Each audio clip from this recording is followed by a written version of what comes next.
नमस्कार दोस्तों। तो कैसे हैं आप सभी लोग। आई होप आप सभी लोग बहुत बहुत अच्छे होंगे।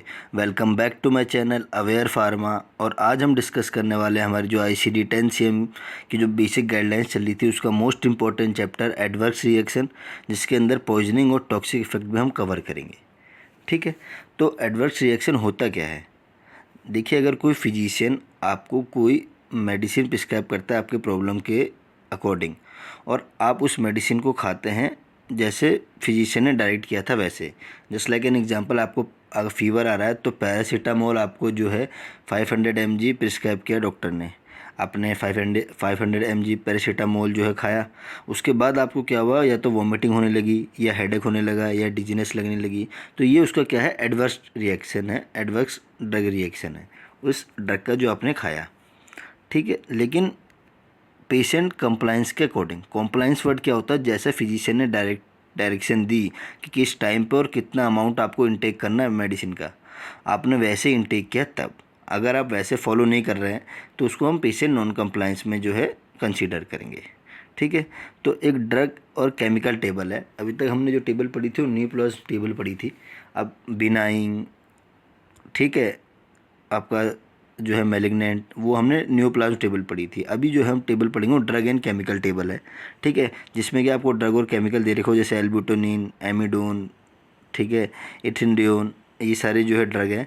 फिर उस अकॉर्डिंग डिफरेंट डिफरेंट कैटेगरी, जैसे पॉइजनिंग, एक्सीडेंटल पॉइजनिंग हो गई, या पॉइजनिंग इंटेंशनली आपने अपने आप को सेल्फ हार्म करने के लिए किया है, या पॉइजनिंग असॉल्ट है, या पॉइजनिंग अनडिटरमाइंड है कि पता नहीं किस तरीके से हुई, या उसका एडवर्स इफेक्ट है, या हमने डोज, फिजिशियन ने कही थी कि 2 टैबलेट्स इन डे लेनी है, हम 1 टैबलेट ले रहे हैं, अंडर डोजिंग कर रहे हैं। ठीक है, तो अगर पेशेंट, अब एक एग्जांपल्स हम देखेंगे कि हमें कैसे कोड करना है। अगर हमारे पास अगर एक प्रॉपर चार्ट आएगा, उसमें अगर उसको एडवर्स रिएक्शन हुई है तो कैसे प्रेफरेंस वाइज हम कोड करेंगे।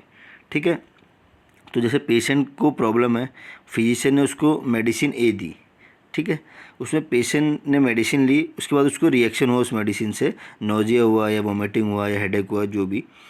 तो उसके बाद वो दोबारा फिजिशियन पे आया। तो अब हम इसको कैसे कोड करेंगे, तो जो रिएक्शन हुई, जैसे उसे वोमिटिंग हुई, या हेडेक हुआ, या नोजिया हुआ, तो उस रिएक्शन को हम पहले कोड करेंगे, और जो एडवर्स रिएक्शन है मेडिसिन ए का, उसको हम बाद में, जैसे जो मेडिसिन ए का जो एडवर्स रिएक्शन है उसको बाद में, मतलब जो मेन रिएक्शन जो हुआ है, नोजिया वोमिटिंग सिम्टम, उसको हम पहले कोड करेंगे। जैसे वोमिटिंग है तो R11.10, और एडवर्स रिएक्शन जो है एल्ब्यूटिन का वो T42.0x5 है। आप एग्जाम्पल में देख सकते हैं, मैंने जो नीचे दिया कि एक एल्ब्यूटोनिन प्रिस्क्राइब की है फिजिशियन ने, पेशेंट ने उसको खाया, उसके बाद पेशेंट को क्या हुआ, वॉमिट हुआ है करेक्ट डोज लेने के बाद। तो हम वॉमिटिंग को पहले कोड करेंगे R11.10, और एडवर्स रिएक्शन जो है एल्ब्यूटिन को T42.0x5 है, वो हम कोड करेंगे। ठीक है, एडवर्स ड्रग रिएक्शन के कोड भी जो है T सीरीज से होते हैं, ये भी आप जनरली याद रखेंगे। आप लोगों का काम क्या है, जो जो इस वीडियो को एज अ फार्मासिस्ट देख रहे हैं, एल्ब्यूटिन का यूज़ क्या होता है वो कमेंट बॉक्स में आप जो है मैसेज करेंगे। नेक्स्ट जो सेकंड पार्ट है, इसमें पॉइजनिंग के डिफरेंट सिनारियो हैं। ठीक है, पहला है कि करेक्ट डोज ली अल्कोहल के साथ। जैसे पेशेंट को प्रॉब्लम है, वो फिजिशियन के पास गया, उसने टैबलेट दी, पेशेंट ने मेडिसिन के साथ क्या किया, अल्कोहल कंज्यूम कर लिया। ठीक है, और उससे उसको क्या हुआ, रिएक्शन हो गई ड्रग की और अल्कोहल की, जिस वजह से क्या हुआ, उसे कॉन्शियसनेस हो गया, या डिजीनेस लगा है। उसके बाद दोबारा फिजिशियन के पास आए, तो उसको हम कैसे कोड करेंगे। तो जो पॉइजनिंग हुई है मेडिसिन ए से, किस टाइप की पॉइजनिंग है वो डिपेंड करता है मेडिकल रिकॉर्ड के अंदर, जो आपके अंदर प्रॉपर चार्ट आएगा। लेकिन जो पॉइजनिंग हुई है वो पहले कोड होगी, और रिएक्शन कोड जो वोमिटिंग डिजीनेस है वो सेकंड कोड होगा। मतलब एडवर्स रिएक्शन का उल्टा कोड होगा इसमें, जनरली अगर हम आम भाषा में समझिए तो। जैसे एडवर्स रिएक्शन में क्या होता है, पहले रिएक्शन कोड हो रही थी, मतलब पहले वोमिटिंग कोड हो रही थी, उसके बाद एडवर्स रिएक्शन कोड हो रहा था। इसमें क्या हो रहा है, पहले पॉइजनिंग कोड हो रही है, उसके बाद रिएक्शन कोड हो रहा है। एग्जाम्पल से वही समझिए कि एल्ब्यूटिन प्रिस्क्राइब किए डॉक्टर ने, पेशेंट ने करेक्ट डोज में उसे इनटेक किया, पेशेंट को वोमिटिंग हुई, क्यों, क्योंकि उसने उसके साथ अल्कोहल भी कंज्यूम किया, ये उसका एडवर्स ड्रग रिएक्शन है या पॉइजनिंग है। तो कोड 1 क्या है कि पॉइजनिंग हुई मेडिसिन ए की, और कोड 2 क्या करेंगे हम, वोमिटिंग। ठीक है, सिंपल। सेकंड सिनारियो हमारा क्या, ओवरडोज। जैसे पेशेंट की प्रॉब्लम थी, फिजिशियन ने मेडिसिन दिया उसको, लेकिन पेशेंट ने एक मेडिसिन ली, एक ज़्यादा ले ली।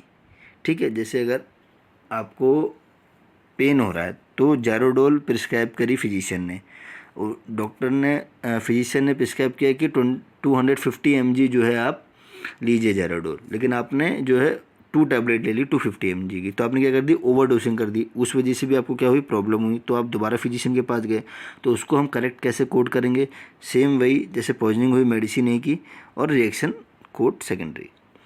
तीसरा सिनेरियो क्या है कि प्रिस्क्राइब मेडिसिन के साथ अनप्रिस्क्राइब मेडिसिन ले ली। जैसे कुछ ड्रग होती है जो प्रिस्क्रिप्शन से ही मिलती है, जैसे जो इंसोम्निया, जैसे कि स्लीप डिसऑर्डर की जो मेडिसिन रहती है जोल्पिडेम, वो जो है प्रिस्क्रिप्शन ऑर्डर रहती है, लेकिन उसके साथ अनप्रिस्क्राइब ऑर्डर मेडिसिन भी हमने खा ली। जैसे हमने विटामिन टैबलेट खा ली उसके साथ, ठीक है, विटामिन डी की टैबलेट या विटामिन सी की टैबलेट वो हमने इनटेक कर ली। तो उस कैटेगरी में हम कैसे कोड करेंगे। अब जैसे एग्जांपल से समझे कि पेशेंट की प्रॉब्लम थी, फिजिशियन के पास आया, फिजिशियन ने मेडिसिन दी उसको, पेशेंट ने एक तो प्रिस्क्राइब मेडिसिन भी ली जो फिजिशियन प्रिस्क्राइब की थी, और उसके साथ अनप्रिस्क्राइब मेडिसिन भी ले ली। उस वजह से उसको डिजीनेस, हेडेक, फैटिक ऐसा उनको थकावट महसूस हो रही। तो नाउ अगेन वो फिजिशियन के पास गए, तो उसको हम कैसे कोड करेंगे। तो ए मेडिसिन जो कि प्रिस्क्राइब थी उसकी पहले पॉइजनिंग कोड करेंगे, फिर सेकंड जो है अनप्रिस्क्राइब मेडिसिन थी बी मेडिसिन, उसको हम कोड करेंगे, और तीसरा जो उससे रिएक्शन हुई, इससे जो टॉक्सिक इफेक्ट हुआ उसको हम कोड करेंगे। आप जो है अनप्रिस्क्राइब मेडिसिन और प्रिस्क्राइब मेडिसिन को भी ऊपर नीचे कोड कर सकते हैं, लेकिन जो प्रायोरिटी रहेगी वो ये रहेगी कि पॉइजनिंग पहले कोड होगी और रिएक्शन और टॉक्सिक इफेक्ट सेकेंडरी कोड होगा। लास्ट हमारा जो इसमें इम्पॉर्टेंट कॉन्सेप्ट है वो है अंडर डोसिंग का। अंडर डोसिंग में क्या है कि पेशेंट ने जो है जो प्रिस्क्राइब डोज है वो कंप्लीट नहीं ली, हाफ ली, उससे उनकी कंडीशन क्या और वर्सन हो गई, ख़राब हो गई। तो पहला हम कोड करेंगे उनकी प्रॉब्लम क्या थी, सेकंड उन्होंने अंडर डोसिंग की मेडिसिन की, और तीसरा नॉन कंप्लायंस ऑफ मेडिसिन। आप एग्जांपल से समझिए कि जैसे आपको जनरली क्या हुआ, आपको डायरिया हुआ, तो डायरिया में डॉक्टर ने आपको मेडिसिन प्रिस्क्राइब करी, ठीक है, आपने मेडिसिन जो है इनटेक करी, लेकिन डॉक्टर ने बोला था कि डायरिया तभी रुकेगा जब आप 2 टैबलेट्स लेंगे, ठीक है, लेकिन आपने क्या ली, सिर्फ सिंगल डोज ऑफ ड्रग ली। तो सिंगल डोज होने की वजह से आपको डायरिया पहले कोड होगा, ठीक है, R11.7 या R19.7 एग्जैक्टली मेरे को भी याद नहीं आ रहा। ये अगर वोमिटिंग का डायरिया का कोड करेंगे, उसके बाद सेकेंडली हम अंडर डोसिंग का मेडिसिन का, और तीसरा जो है नॉन कंप्लायंस ऑफ मेडिसिन का। तो अभी आज के लिए इतना ही, मिलते हैं अगली वीडियो के साथ। नेक्स्ट वीडियो में हम कवर करेंगे जो हमारे बाकी के पोर्शंस रह रहे हैं उसको। जल्दी मिलते हैं अगली वीडियो के साथ, तब तक अपने परिवार का बहुत ध्यान रखिएगा। धन्यवाद।